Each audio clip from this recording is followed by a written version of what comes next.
Is Memorial Day dead? I believe most of society doesn't understand what it took to have the freedom that we have.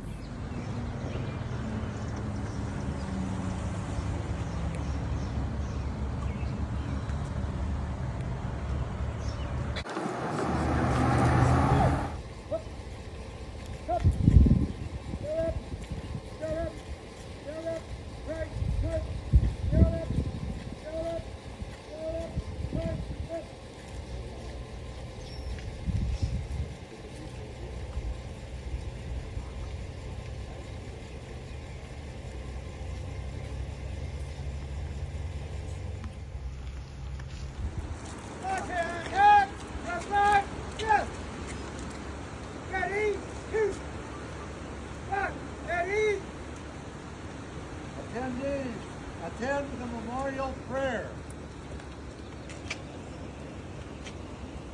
We come here today to remember those that have gone on before us, those veterans that have gone on to a watery grave. We place a wreath in the water, attesting to our remembering of them. Remembering them that honor a country filled with peace and concord.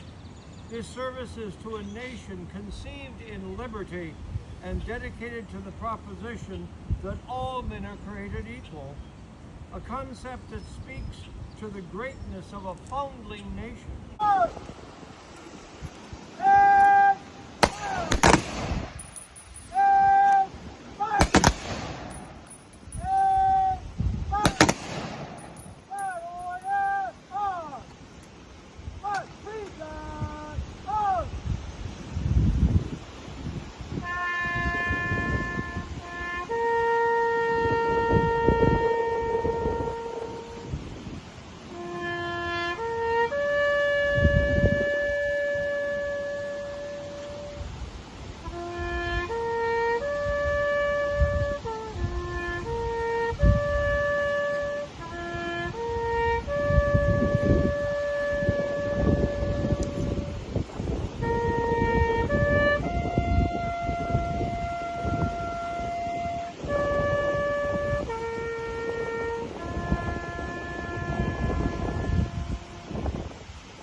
Quick, my name's Josh Barker.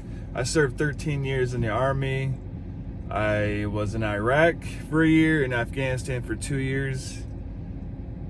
I served alongside many men and women. I've lost brothers in arms to come home to a country that isn't thankful.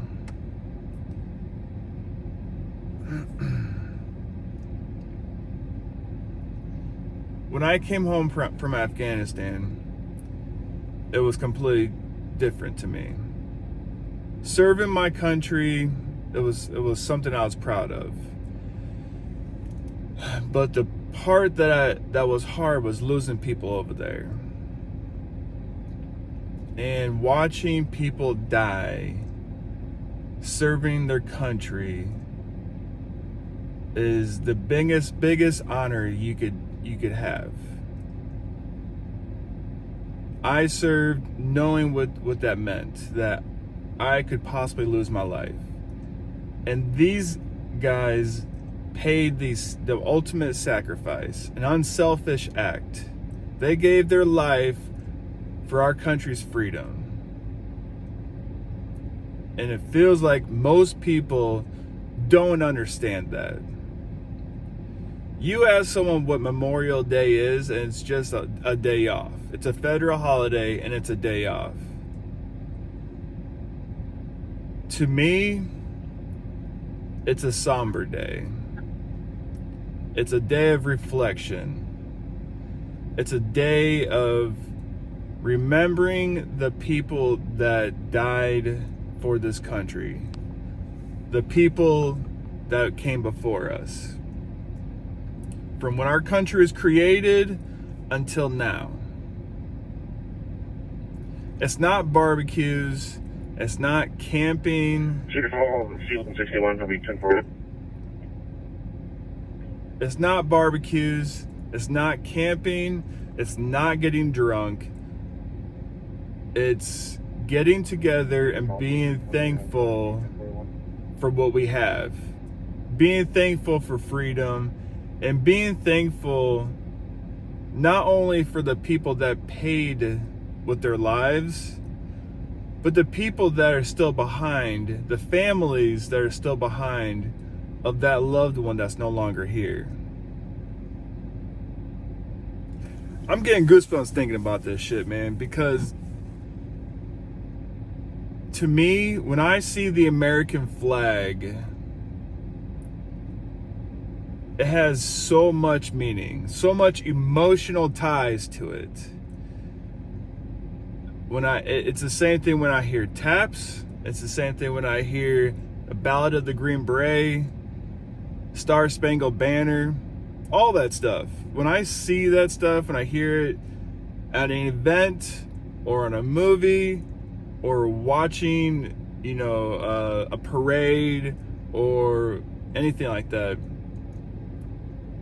it hits those heartstrings, man. It's very emotional. I'm very proud of the fact that I served, but even more so, I'm proud of knowing the people who gave their lives for us. And I think more people need to do that. The frustrating thing is most people don't give a shit nowadays. There's less people involved with anything other than they're themselves.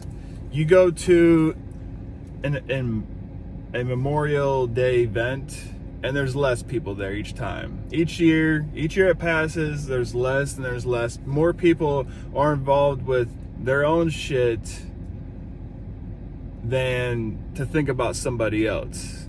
They got their plans already figured out, but never involves the people, remembering the people that gave that to them. To a lot of people, Memorial Day is the marking weekend to the beginning of summer. It's when you're able to go camping. Most people start going fishing, more outdoor stuff. And to them, they're excited because summer's here.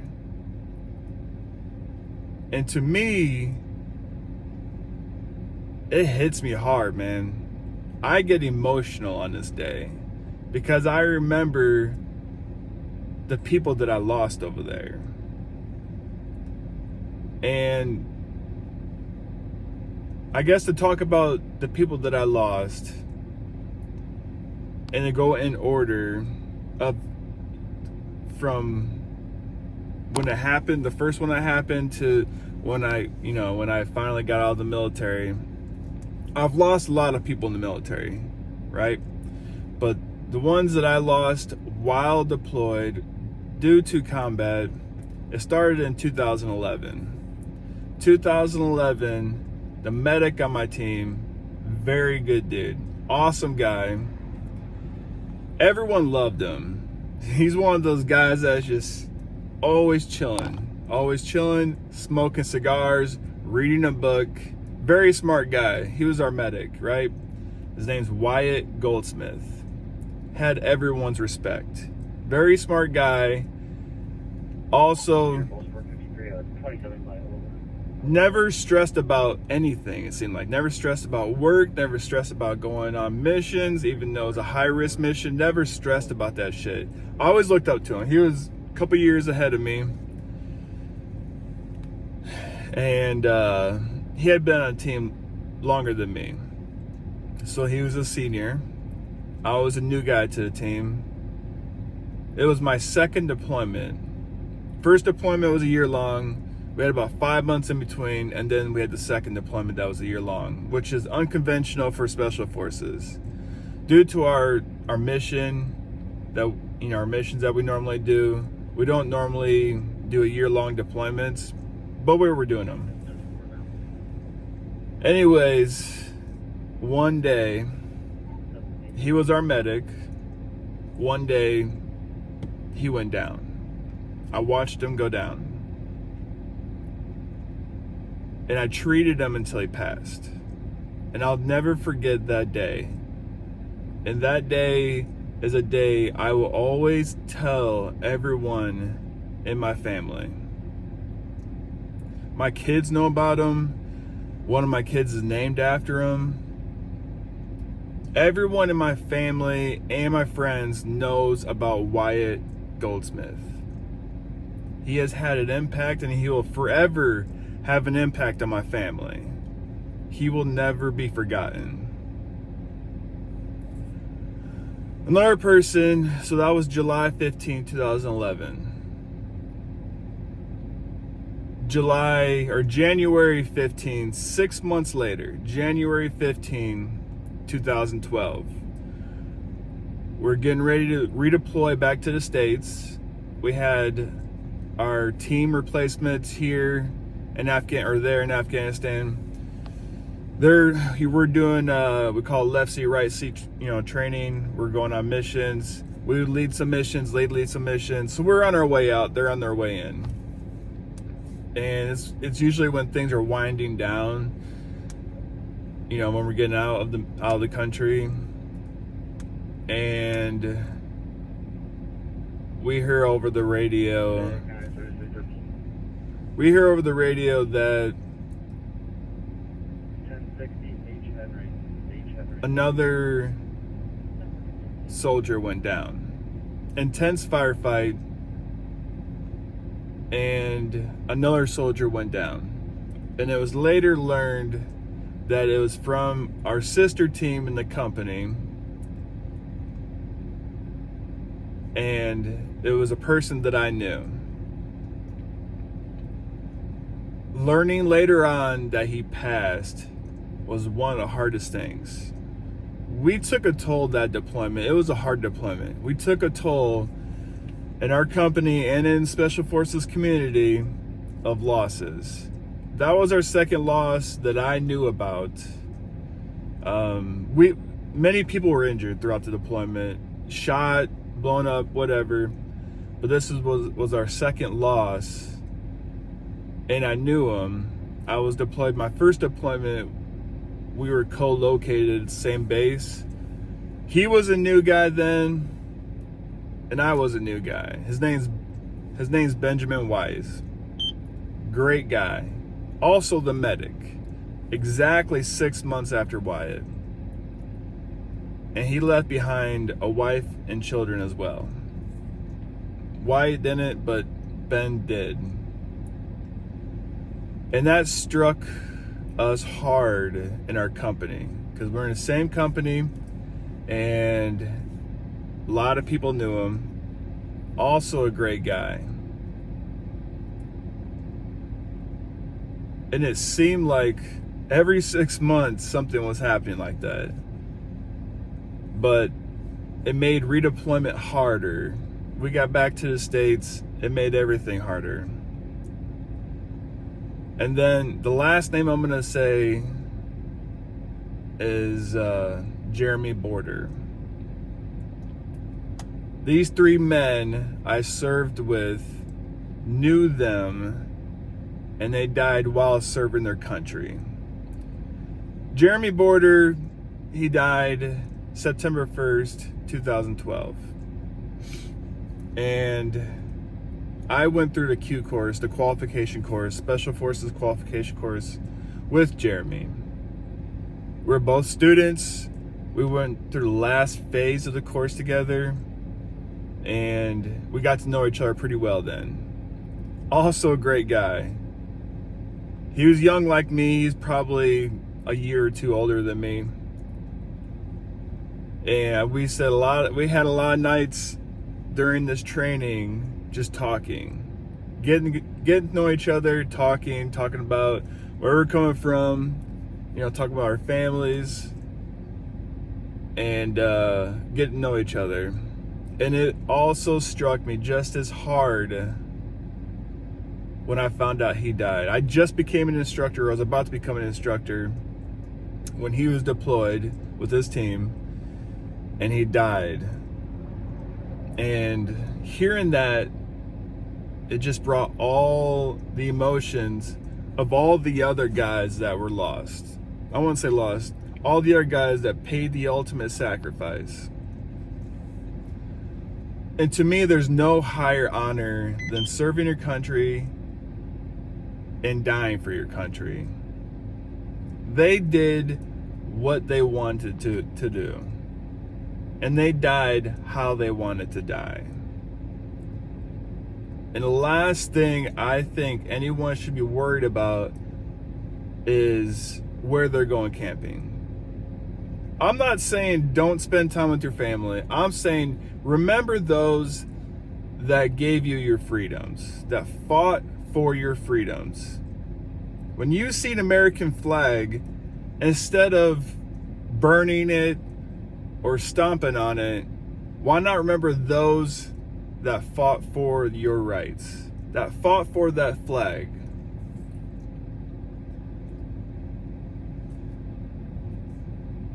Maybe we should be attending more of these ceremonies on Memorial Day and give thanks to these people. And not only give thanks to these people, but give thanks to their family, the Gold Star families, the ones that were left behind and still carry the burden every single day. Because my fear is, now that it's been some time since Afghanistan's ended, there's no war going on that we're directly involved in. As these decades pass, less and less people are going to remember these things. If there's no war going on, I mean, just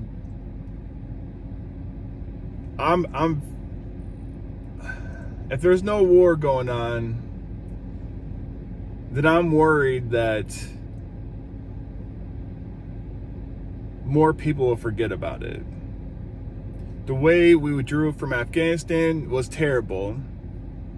And anyone that served in any capacity in the military can tell you their frustrations of it.